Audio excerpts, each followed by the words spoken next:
બોલો સત્ય ગુરુ મહારાજની જય। સતગુરુ ભીમરામ મહારાજની જય।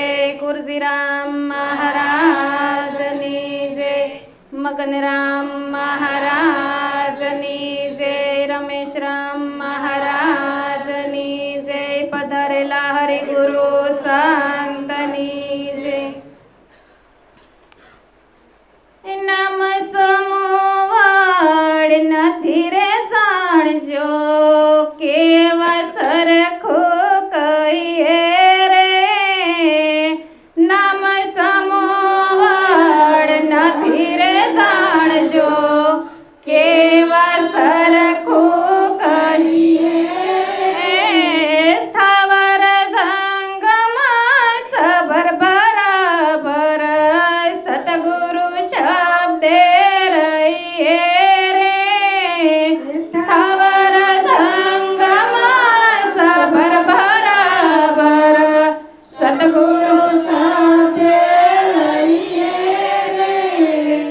તો શું કીધું તો કે નામ સમોવડ નથી જાણજો કેવા સરખું કહીએ। સંતો પોકારી પોકારીને કહે છે કે નામ સને ઈજ રામ છે, પણ આપણે તોય ઘાટને પકડીએ છીએ, માયાને પકડીએ છીએ। અને માયા છે ને એનું પરિવર્તનશીલ છે, માયા છે એ ખંડિત છે, પરિવર્તન માયાનું થાય છે।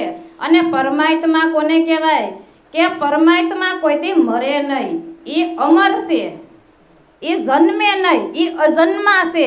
અને આપણે ભક્તિ કોની કરીએ છીએ તો કે આવે અને જાય, એ માયાનો વિલાસ છે। આવે છે અને જાય છે એ માયાનો વિલાસ છે। અને પરમાત્મા કોઈથી મરે કે જન્મે નહીં, અને જન્મે મરે એને પરમાત્મા નો કહેવાય। એ અખંડ છે, અવિનાશી છે, અમર છે, એનો ક્યારેય નાશ નથી, એ અખંડ છે, એને ક્યારેય ખંડિત થાય એવો નથી। એટલે સંતો પોકારી પોકારીને કહે છે કે નામ સમોવડ નથી જાણજો, પણ તોય આપણે નામને નહીં ને રામના ઘાટને પકડીએ છીએ, પણ એ કયો રામ એ આપણે વિચાર કરતા નથી। કારણ કે રામ હતા ને એ પહેલાય રામ હતા, એ વ્યાપકમાં રામ જે શબ્દ રામ એવો પડ્યો હતો ને એ તો રામનો જન્મય નહોતો, તો એ રામ હતો। એટલે ચાર રામની વાત કરી કે એક રામ दशरथ घर बोले, दूसरा राम घटोघट बोले, तीसरा राम का सकल पसारा ना, चौथा राम सबसे न्यारा। तो के कयो राम तो के साकार राम दशरथ घर डोले, आत्म राम घटोघट बोले, निराकार राम का सकल पसारा ने निरालम राम सबसे न्यारा। तो के आ सबसे न्यारो से नहीं व्यापक में राम एवो शब्द हतो ज। जई श्रवण છે ને એમ પોતાના માતા પિતાને કાવડ લઈને જાત્રા કરાવવા જતો હતો, તો એના માતા પિતાને તરસ લાગીને એટલે શ્રવણ પાણી લેવા નદી કિનારે ગયો, તો જળનો અવાજ આવ્યો એટલે બીજા કિનારે છે ને દશરથ રાજા શિકાર કરવા ગયા હતા। તો દશરથ રાજાને એમ થયું કે કોઈ પશુ આવ્યું છે, તો દશરથ રાજાએ અજાણતા તીર છોડ્યું, તો એ શ્રવણને વાગ્યું અને શ્રવણના મોઢામાંથી રામ એવો શબ્દ નીકળ્યો, તો એ રામનો જન્મ હતો નહીં, તો એ રામ કયો। અને પછી એના માતા પિતાએ શ્રવણ દશરથ રાજાને શ્રાપ આપ્યો કે તારું પુત્ર વિયોગે મૃત્યુ થાય, પછી રામનો જન્મ થયો। તો એ રામ સને એ ઘટોઘટમાં અત્યારે રામનો દેહ નથી, આપણે એનું પ્રતીક કરીને પૂજીએ છીએ, પણ રામ તો અત્યારે જે સદગુરુ આપણને દ્રષ્ટિ આપે ને તો કણ કણમાં રામ વિલસી જ રહ્યો છે, એ અળગો છે જ નહીં। મારા ને તમારા ઘટમાં પછી બહાર ભીતર એક નિરંતર ઘટમાય છે ને પટમાય છે, બહાર છે ને ભીતર છે, પણ એ સતગુરુની દ્રષ્ટિ મળે ને તો એ રામની ઓળખાણ થાય, નકર તો આમને માથા કોટી કોટીને વયા જાય તોય રામ ઓળખાય એવો નથી। પછી રામ કયો તોય ભલે, કૃષ્ણ કયો તોય ભલે, રામા પીર કયો તોય ભલે ને, અલ્લાહ કયો તોય ભલે ને, ખુદા કયો તોય ભલે, જે કયો એ એક જ છે। કારણ કે પરમાત્મા બે હોય નહીં, આપણે દ્વૈતપણામાં છીએ, હું અને પરમાત્મા જુદો ભાસીએ છીએ, ત્યાં સુધી કોઈ દી મેળ પડશે નહીં। કારણ કે સતગુરુના શરણે જઈને સતગુરુ ગુરુવા લોકો શનિ બંધનમાં નાખશે અને સતગુરુ શનિ બંધનમાંથી છોડાવશે, એટલે સતગુરુ શનિ બંધી છોડશે। સતગુરુને બંધી છોડ કીધા છે અને ગુરુવાર લોકો કહે કે તમે આ કરો, હવન ન કરો ને વળી પાછું એ આખો દી માથા કૂટીને ધોવાડા કર્યા હોય ને ઘી બાળ્યા હોય અને હાંજે જો નાળિયેર ઓમેન તઈ ઓલું સુવાહા કરે નો કોક આવે ને એટલે એમ કે આ હવન પૂગ્યું નથી. એલા ભાઈ તું ગુરુના શરણે ગયો ને તઈ હું ને મારાનું હવન કરી નાખ ને પછી તારે કાંઈ કરવાની જરૂર નથી. એટલે શંકર મહારાજે કીધું હંસાઓને મારા ના હવન કર્યા, હંસાઓને મારા ના હવન કર્યા, હવે થઈ છે મારા હૈયામાં અગમ ઘેરે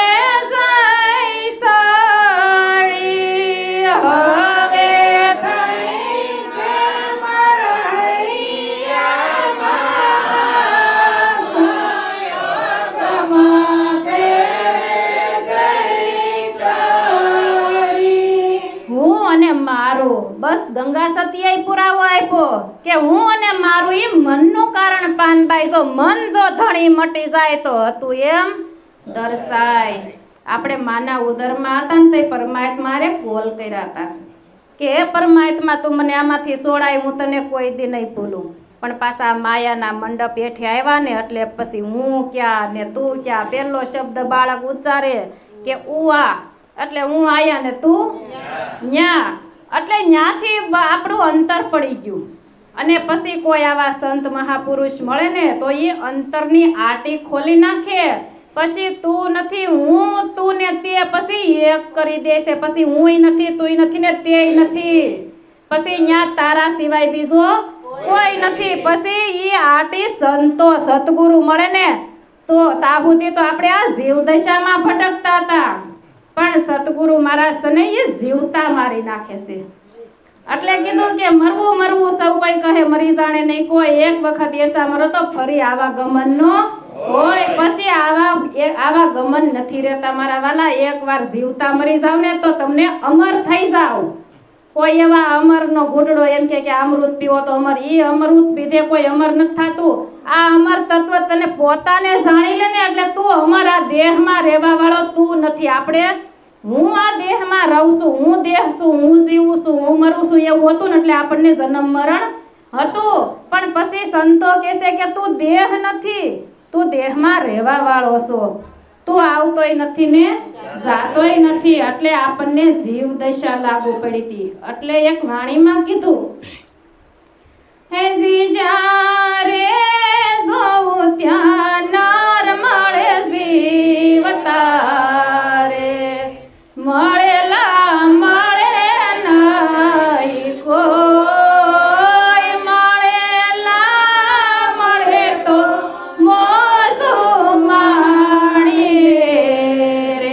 હજી જ્યારે જોઉતા નર જીવતા, પણ એ જીવ દશા ગુરુ મહારાજ મટાડી દેશે. અને તું જીવ નથી, તું શિવ છો, તું શુદ્ધ સચ્ચિદાનંદ સ્વરૂપ આત્મા તું પોતે છો, તારા સિવાય બીજો કોઈ નથી. પછી પરમાત્માને ગોતવા જાવ ને તો એટલે કીધું કે અડિયું કાઢે હરી નહીં મળે, મેલી દે દોટા દોડ, હરી વસે તારા હાટમાં, એને પાછો વળીને ગોત. બસ પાછું વળી જવાનું છે. આપણે પાછા જ નથી વળતા ને એટલે અહીંયા મેળ પડતો નથી. બસ પોતાના સ્વરૂપમાં વળી જવાનું છે. બહારનું ભટકણ બંધ કરી દેવાનું છે. કર બંધ બહારની દ્રષ્ટિ, અંતર તપાસ તારું, પોતાનું અંતર તપાસવાનું છે. ને આપણે બીજાના હાહે જીવી છીએ એટલે મેળ પડતો નથી.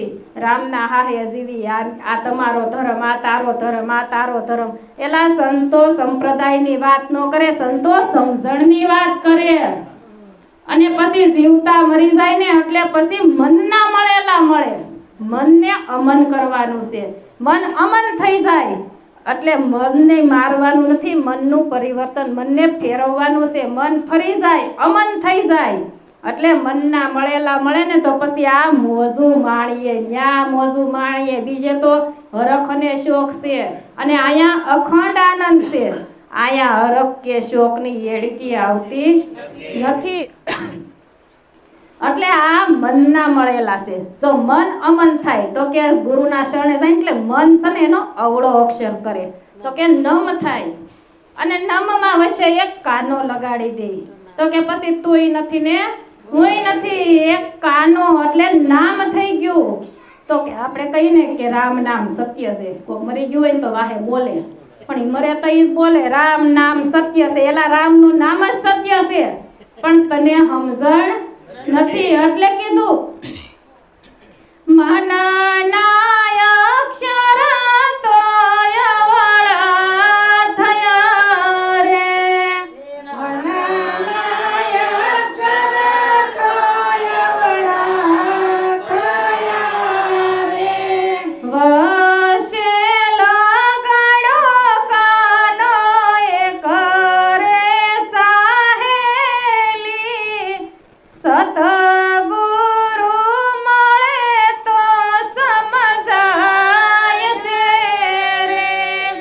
વચ્ચે એક કાનો લગાડો રે સાહેલી, સદગુરુ મળે તો સમજાય છે રે. એ પરમાત્માનું નામ ક્યારે સમજાય તો કે આ સંતો મહાપુરુષો પ્રગટ જાગતા પુરુષ. તો કે જાગતા કોને કીધા તો કે કોઈ હુતા હશે ને પછી કોઈ જાગતા છે એવી વાત છે તો કે નહીં. જે પોતાના સ્વરૂપમાં જાગી ગયા છે એની વાત કરી છે. ઓલી નિંદર તો ભૌતિકની તમે સાંજે હુવો ને તો સવારે પાકી જાય છે, પણ મોહ નિંદ્રા પાકતી નથી. આ મોહ નિંદ્રામાંથી સતગુરુ સંતો મહાપુરુષો મોહ નિંદ્રામાંથી જગાડે છે, પોતાના સ્વરૂપમાં જગાડે છે. પોતે ભટકતો તો અજ્ઞાન દિશામાં, તો અજ્ઞાન દિશામાંથી વાળીને તને જ્ઞાનમાં ઊભો કરી દેશે, જ્ઞાન રૂપી પ્રકાશમાં. પછી એને અજ્ઞાન રૂપી અંધારી રાત આવતી નથી. અને પછી પોતાના સ્વરૂપને જાણે ને એટલે ત્યાં અખંડ અંજવાળા થઈ જાય. પછી અખંડ અંજવાળા થાય ને પછી એને કર્મકાંડ છૂટી જાય. પછી એને અંધશ્રદ્ધા કર્મકાંડ બધુંય, કારણ કે પોતે છે ને ત્યાં પછી એને કાંઈ કરવાનું. બીજો જાણીને તું બીતો ફરે છે, એક છતાં બી કોની તને છે. રાખ હિંમત તો નિર્ભય થાય, એલા સતગુરુ વિના તને કોણ છોડાવે. આ જન્મ આપણે જન્મ લઈએ છીએ ને મરીએ છીએ, લઈએ છીએ ને મરીએ 84 લાખે, પણ આ ઉત્તમમાં ઉત્તમ અવતાર હોય ને તો મનુષ્ય અવતાર છે. અને પરમાત્માને મેળવવાની તક છે. આપણને આ શું તક મળી છે? સારામાં સારી તક મળી છે પરમાત્માને મેળવવાની, પણ આપણે એ એળે ગુમાવી રહ્યા છીએ. એમાં આપણે ક્યારેય સંતો આવે ને તો પૂછતા નથી કે આ દેહમાં રહેવા વાળો હું કોણ છું, એની મને ઓળખાણ કરાવો. કારણ કે પરમાત્મા ગીતાજી વાંચો તો કણકણમાં છું એમ આપણને ગીતાજીમાં કીધું કૃષ્ણ ભગવાને કે હું કણકણમાં છું, મારા વગરની હોય ની અણી મુકાય એટલી જગ્યાએ ખાલી નથી. કણકણમાં કયા સ્વરૂપે છે ને એ સંતો બતાવે, કારણ કે એને જેણે જોયો છે એ ઓળખાવી શકે. એટલે કીધું કે હર દુવારમાં માલે મારો વાલો, હર દુવારમાં મળે મારો વાલો.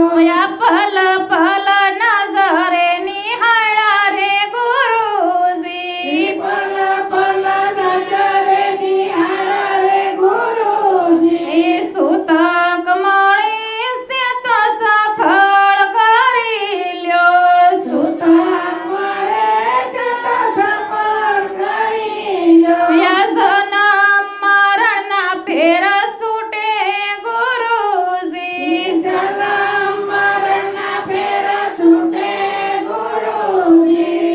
આ હર દ્વાર ક્યાં નથી મારો વાલો. કણ કણમાં કૃષ્ણ ભગવાને કીધું છે, જે કૃષ્ણને માનતા છે ને એને ખબર હશે કે કૃષ્ણએ કીધું છે કે કણ કણમાં છું, પણ એ કયા સ્વરૂપે છે ને કણ કણમાં ઘટો ઘટમાં મારો વાલો વિલસી રહ્યો છે. પણ એ સતગુરુના શરણે જઈએ ને, અને સૂતક એટલે મનુષ્ય અવતાર આપણને મળ્યો છે ને એ સારામાં સારી તક છે.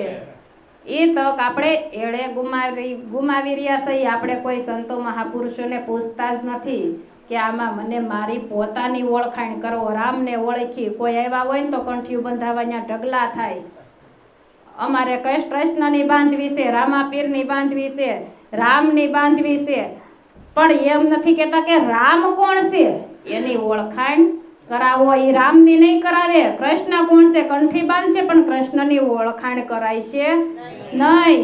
પાંડુરંગ દાદાએ સ્વાધ્યાય કીધું તો સ્વાધ્યાય કીધું ને તો પાંડુરંગ દાદાએ તો હાસું જ કીધું, પણ વાહે બધાય ભાવ ફેર્યુંમાં ધોળ્યા રાખે. એલા ઘડીક બે પાના વાસે પાંડુરંગ દાદાના સાપેલા પુસ્તકના અને હવારમાં ભાવ ફેર્યું કરવા જાય. એલા સ્વાધ્યાયનો અર્થ તો સમજ. સ્વાધ્યાય કોને કહેવાય કે સ્વનો અધ્યાય કરો, તમે તમને પોતાને જાણો. એટલે કીધું કે નિરખો નૈણોમાં ભરપૂર, દલડેથી નહીં જરીએ દૂર, સતમોરી વાળી ખાવત ધણી વસન વિસ્તારવા, વસનનો જ વિસ્તાર છે. એટલે નિરાંત મહારાજ અર્જુન મહારાજે એની વાણીમાં કીધું કે નામ બોલે ને નામ બોલાવે, નામ અક્ષર તમામ નામ તમારે કાયા નથી ને તોય કરતા સર્વેના કામ. સુણજો જ્ઞાનની નિશાની, સમજણની વાત છે ન્યારી. વીરા મારા સમજણની વાત છે ન્યારી. સાકર મીઠાની બે પૂતળી બનાવી અને રંગે રૂપે બે નારી. સમજણ અને અણસમજુમાં ફેર ઘણો, એક લાગે ખારી ને બીજી લાગે ગળી. તો આપણામાં સમજણ હોય ને તો પછી પરમ સતગુરુની શાન મળી જાય ને તો પછી ન્યા ખારી કે ગળી રહેતી નથી, પછી ન્યા એક જ થઈ જાય છે. આટલું બોલી મારી વાણીને વિરામ આપું. આપણે સંતોને સાંભળીએ. બોલો સત્ય ગુરુ મહારાજની જય.